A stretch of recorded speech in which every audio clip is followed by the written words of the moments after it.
को द्वंद्वों का प्रभाव, सुख का, दुख का, हानि का, लाभ का, जीत का, हार का, जिसे द्वंद्व कहा गया है, उसका प्रभाव प्रत्येक व्यक्ति को प्रभावित करता है। कुछ गर्मी, कुछ सर्दी, कुछ हानि, कुछ लाभ, कुछ लेना, कुछ देना, कुछ पाना, कुछ खाना, कुछ संयोग, कुछ वियोग, कुछ मान, कुछ अपमान, थोड़ी उन्नति, थोड़ी अवनति। इसको कहा गया ये चक्की के दो पार्ट हैं जिसमें हर कोई व्यक्ति पिस रहा है।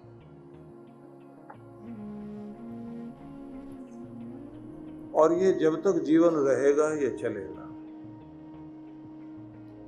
बस इसमें बैलेंस बनाना होता है। सुख आ जाए तो फूलना नहीं,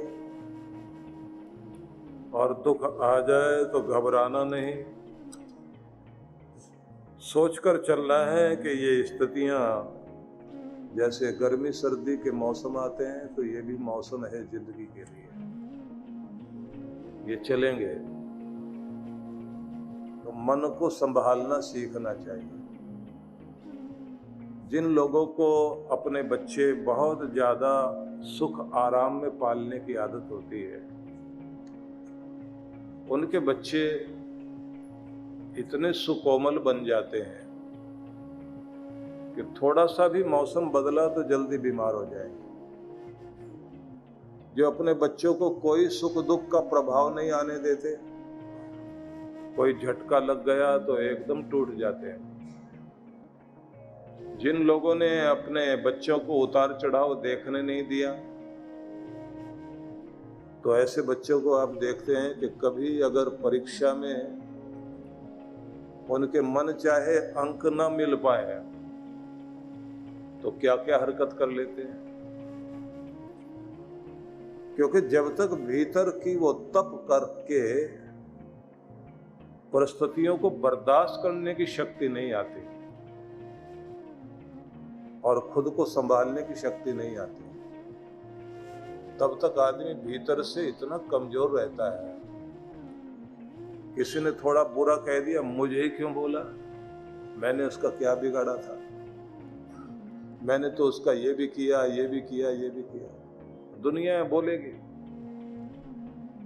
हर आदमी के पास एक मुख है, एक जीभ है, मन मर्जी है, अपनी अपनी समझ है।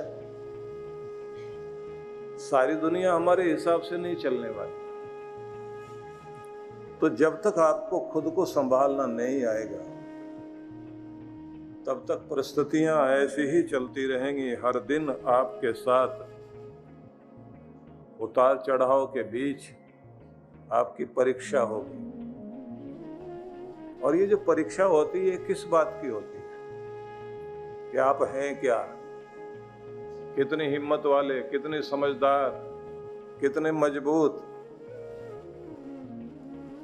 डरों के ऊपर काबू पाने में कितने आप सक्षम, कैसे आप परिस्थितियों को सुलझाने की योग्यता रखते हैं। कमाल की बात है कि आपको जॉब पर रखा जाता है। अगर ज्यादा बड़ा जॉब मिलना है, 1 लाख 2 लाख का, तो बहुत दबाकर इंटरव्यू होता है, बहुत तरह के सवाल पूछे जाते हैं। चपरासी की नौकरी करनी हो तो कुछ थोड़ा सा ही पूछा जाएगा। तो अगर कुछ बड़ा बनना है तो भाई इंटरव्यू तो बड़ा ही देना पड़ेगा, परीक्षा तो बड़ी देनी पड़ेगी, तैयारी कर लेनी चाहिए। और जैसे जैसे और बड़े होते जाओगे और परीक्षा आती जाएगी। जितना बड़ा आदमी उतनी बड़ी परीक्षा, उतनी बड़ी कठिनाई। और उनको इसी के लिए रखा जाता है। सेठ लोग अपने पास बहुत बुद्धिमान लोगों को रखते हैं, उनसे कहते हैं हमारा सिरदर्द अब आपका, आप हमारा सिरदर्द बढ़ाने के लिए नहीं हो, आप लायबिलिटी नहीं बन सकते, एसेट बने हमारे। कई लोग ऐसी लायबिलिटी बन जाते हैं, वो अपने आप में एक मुसीबत होते हैं। उनको नौकरी पे रख लिया तो आपके लिए रोज नया झगड़ा लेकर आएंगे, काम करेंगे नहीं, बहाने बहुत। शिकायतें बहुत, इसने ऐसा कर दिया, नहीं तो मैं तो ये करता। और जो किसी लायक नहीं होता चमचागिरी बहुत बढ़िया करता है। वो सोचता है इस पॉलिश से काम चल जाएगा, लेकिन वक्त तो सबकी परीक्षा लेता है भाई। आप में दम है तो आप आगे जाओगे। किसी की सिफारिश से आपको सम्मान मिल भी गया, सिफारिश से मिला हुआ सम्मान टिकेगा नहीं, ये तो कमाना पड़ता है। तो इसलिए ये ध्यान रख लीजिए कि आपको भीतर से संतुलन भी बनाना है, भीतर से अपने को मजबूत भी करना है। तो सात्विकता भी चाहिए और सवेरे सवेरे अपने सोर्स से जुड़िए। देखिए जितने पेड़ है ना, उनकी जड़ें नीचे की तरफ है, आपकी ऊपर है। पेड़ जो है नीचे से खुराक लेता है, आप ऊपर से ले रहे हैं। वेदों में एक जगह कहा गया है कि ऐसा कौन सा पेड़ है जो चलता फिरता है, हरा भरा रहता है? बोले इंसान। कि इसकी जड़ें कहाँ हैं? बोले भोजन तो यहां से लेता है लेकिन जड़ें यहां हैं। और इसकी जमीन कहाँ? बोले ऊपर।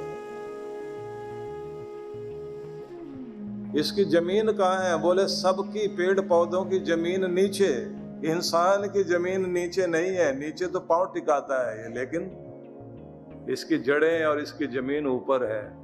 और ऊपर कौन है? ऊपर वाला। क्योंकि तुम चैतन्य हो और तुम्हारा संबंध किससे है? परम चैतन्य से संबंध है। वहां से रिश्ता जोड़ के चलो। वहां से अगर आप जुड़े हुए हैं तो हर दिन आपको नई शक्ति मिलेगी, फिर तो अपने आप को संभाल पाओगे। कृष्ण भगवान के सामने कितनी कठिनाइयां थी, राम जी के सामने कितनी कठिनाइयां थी।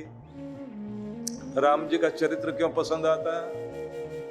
क्योंकि उन्होंने जी कर दिखाया कि कठिनाइयों के बीच में किस तरह से धर्म का, मर्यादा का पालन किया जा सकता है और दुष्टों का दलन किया जा सकता है। और राम जी को ऐसे ढंग से मत देखिए, आप इस तरह देखिए कि फौज नहीं है उनके पास और वन में भयंकर राक्षस, और फिर सीता जी का अपहरण हो गया। और जो अपहरण करके ले गया वो भी समुद्र के पार लंका में। और उसकी ताकत कितनी बड़ी, उसके पास देवताओं को भी हराने का अनुभव। 2 बार तो उसके बेटे ने ही हरा दिया देवताओं को। और जितनी दिव्य शक्तियां हैं वो सब उनके घर में, वो कहते हैं ना, अपने चारपाई के पांव के साथ बांधा हुआ था। मतलब उसके चारों तरफ इर्द गिर्द सारी देव शक्तियां भी उसके काबू में थी। अस्त्र शस्त्र बहुत बढ़िया। अब मुकाबला करने वाले कौन? वनवासी राम। वनवासी राम के साथ कोई फौज नहीं।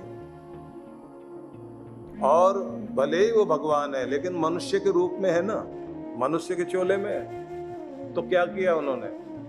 जो तुम्हारे पास है उसी को ताकत कैसे बनाया जाता है? उन्होंने वहीं के वन में रहने वाले कोल, भील, किरात, उन सबको अपनी ताकत बना लिया। बंदर बालुओं को ताकत बना लिया। बनाया कैसे? उनसे पूछा क्या काम करते हो? किसी ने कहा मैं तो घोड़ों को साधता हूँ। बोले आप भी काम आएंगे। तुम क्या करते हो? बोले हम बैलों को साधते हैं। तुम क्या करते हो? हम गवों को साधते हैं। तुम क्या करते हो? बोले हम लोग जो तीर बनाया करते हैं। सबको मिला करके अलग अलग तरह की, जैसे आर्मी में फौज बनाई जाती ना, सबको तैयार कर लिया और एक महान उद्देश्य के लिए सबको खड़ा कर लिया। और ये समझ लीजिए कि बाज से चिड़िया को ही लड़ाने के लिए ताकत दे दी उन्होंने। और इसी आधार पर रावण को जीत करके दिखा दिया। मजा इस बात पे है कि आपके पास बहुत बड़ी ताकत थी तब आप जीते, ऐसा नहीं। आपने अपनी कमजोरी को और थोड़े से साधनों को भी इतनी बड़ी ताकत बना लिया कि संसार की सबसे बड़ी ताकत से टकरा करके उसे हराया। और हरा करके उससे उसकी वो ताकतें छीनी जिसके आधार पर वो अन्याय करता था, अधर्म करता था। तो इस बात का रोना नहीं रोना कि मेरे पास क्या नहीं है, किस घर में जन्म लिया, कौन लोग मेरे साथ थे, किन्होंने मेरा अपमान किया, कौन लोगों ने साथ छोड़ दिया। आपके पास जो है उसी को अपनी ताकत बनाना और ताकत बनाकर विजयी होना, सफलता प्राप्त करना, तब माना जाएगा आप राम जी को मानने वाले लोग हो, राम जी के भक्त कहलाते। और अगर शिकायत करोगे, नहीं मेरे साथ माँ ने ऐसे किया, पिता ने ऐसे किया, भाई ने ऐसे किया, पड़ोसी भी अच्छा नहीं निकला, रिश्तेदार तो और भी खराब निकला है, ये सारी दुनिया तो ऐसी रहेगी। ना धर्म से गिरना, ना मर्यादा से गिरना, अपने सिद्धांत पर टिक करके चलिए। इसलिए ये कहना चाहूंगा, उतार चढ़ाव तो जीवन में रहेंगे, संतुलन बनाना सीखना है